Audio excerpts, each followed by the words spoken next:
तर गायजानू, तुम्ही मुंबई शहराच्या मध्यभागी असलेलं हे 1500 वर्षापूर्वीचं मंडपेश्वर मंदिर पाहिलंय का?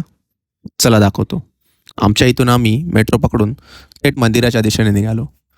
तुम्ही बोरिवली किंवा दहिसर स्टेशनवरून इथे सहज पोहोचू शकता. तर या लेण्यांची स्थापना 8व्या शतकात बुद्धिस्ट मोंक्स यांनी केली असे ऐकून आहे.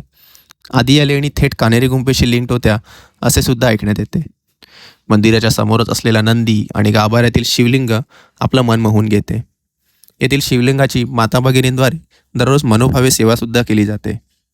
मंदिराच्या डाव्या बाजूला नटराजाचं मनमोहक असं शिल्प आणि त्यालाच लागून असलेल्या लेण्या पाहून कोणीही सहज भारावून जाईल अशी काहीशी त्यांची बांधणी आहे.